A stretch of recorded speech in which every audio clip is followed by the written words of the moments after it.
If you're enjoying yourself, put your hands.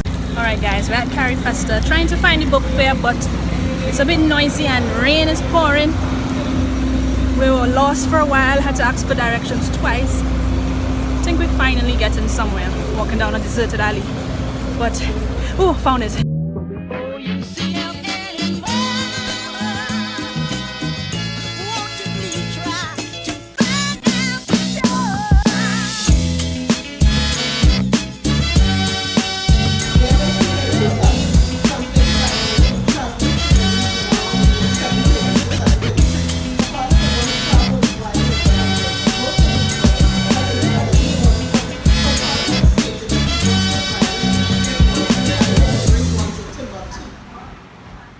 I am a dual citizen of Trinidad and Tobago as well as St. Kitts and Nevis, where I grew up, and my story takes place in St. Kitts and Nevis.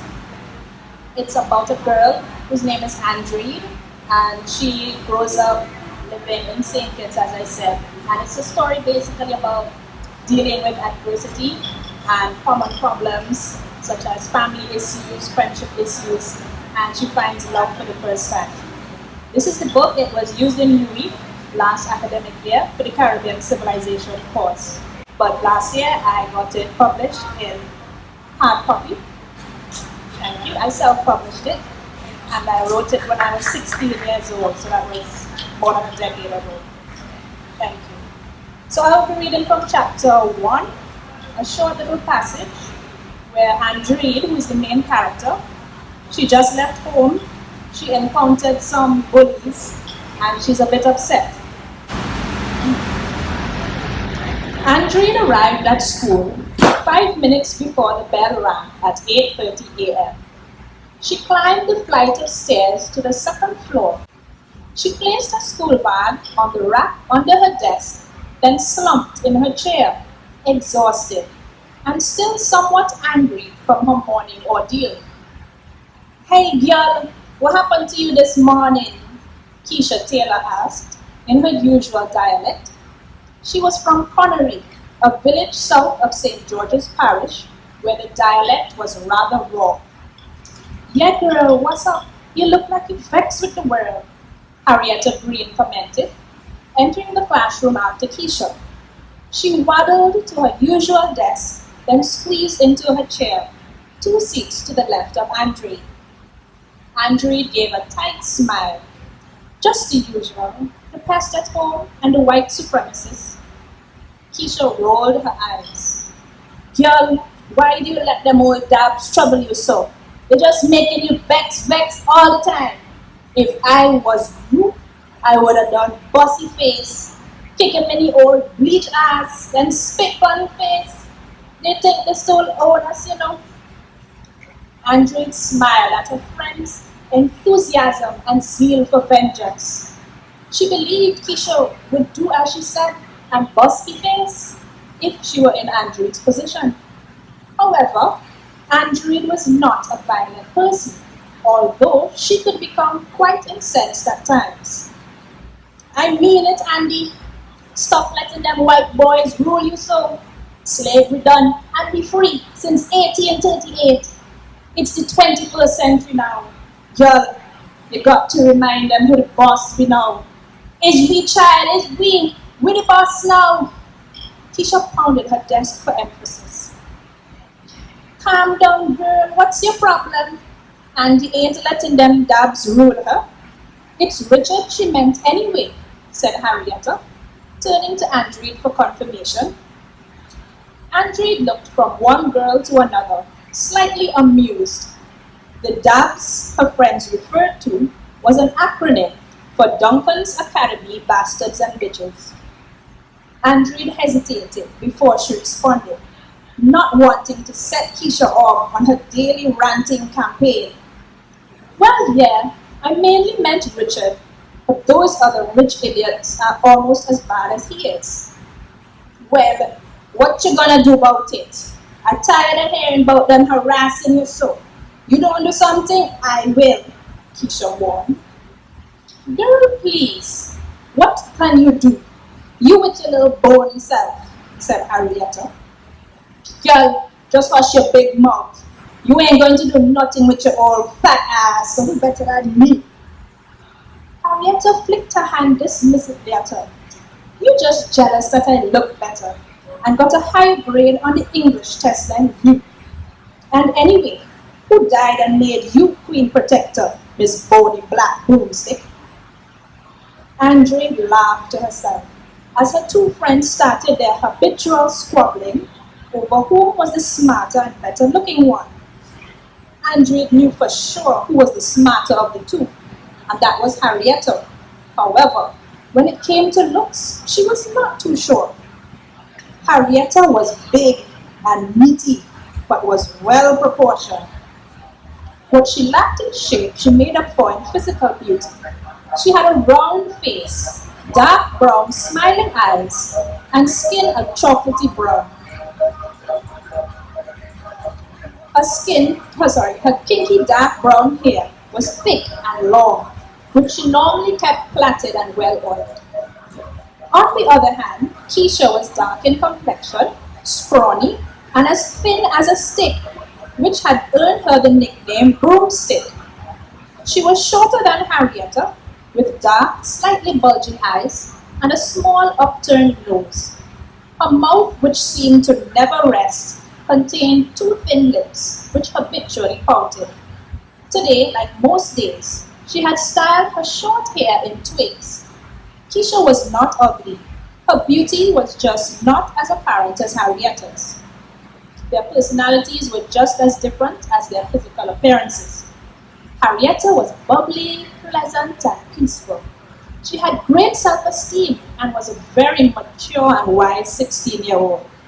In contrast, Keisha was cantankerous.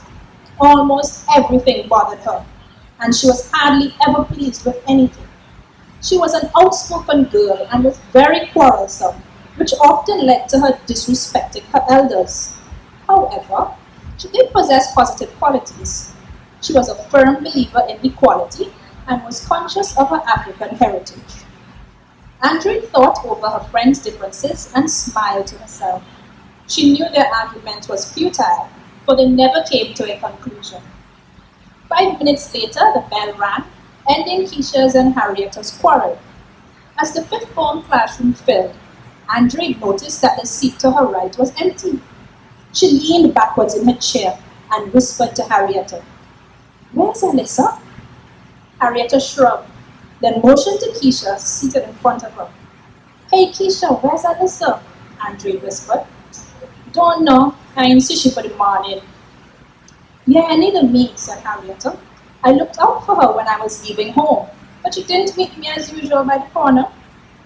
Before Andrea could reply, Mrs. Smith, the elderly homeroom teacher, marched in and slammed the blackboard eraser on her desk. "Quiet back there! I don't want to hear any noise coming from you all this morning. And you, Keisha, you better don't start anything today. You hear me?" She shook a withered index finger at Keisha. Keisha rolled her eyes, turned away, and stooped rudely, making a sucking noise with her tongue against her teeth. "Child, don't you suck your teeth at me?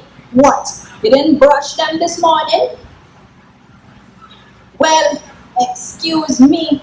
Look who talking, Miss Rotten Mouth, with his stink breath and dirty rotten teeth," Keisha exclaimed, her eyes widening as she usually did when she was riled.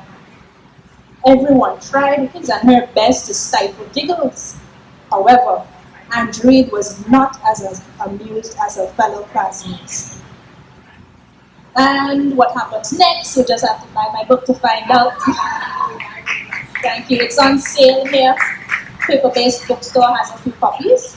And it's also in several bookstores in Trinidad as well as on Amazon.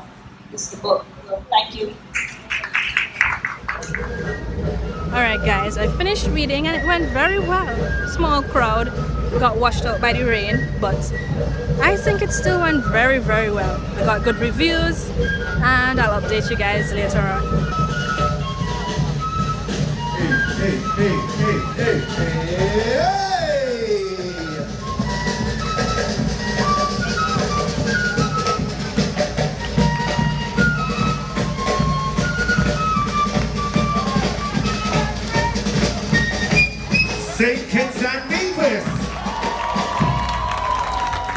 have not seen anything like this before in Trinidad and Tobago. Let's show St. Kitts and Nevis some more love and appreciation.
St. Kitts side. I don't know if you can hear me.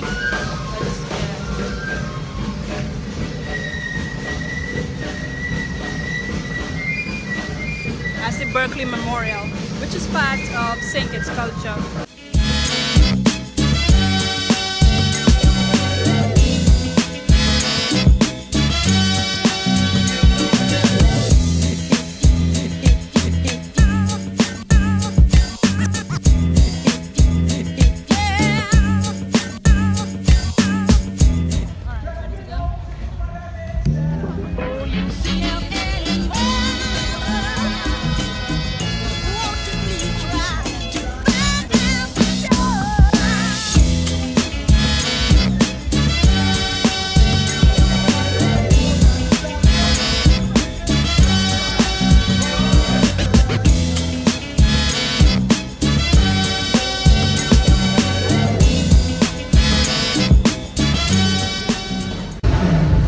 Leaving now, but we'll be back tomorrow or maybe the next day because the festival is on for several days. It's quite interesting. This is my first CARIFESTA and I'm quite impressed.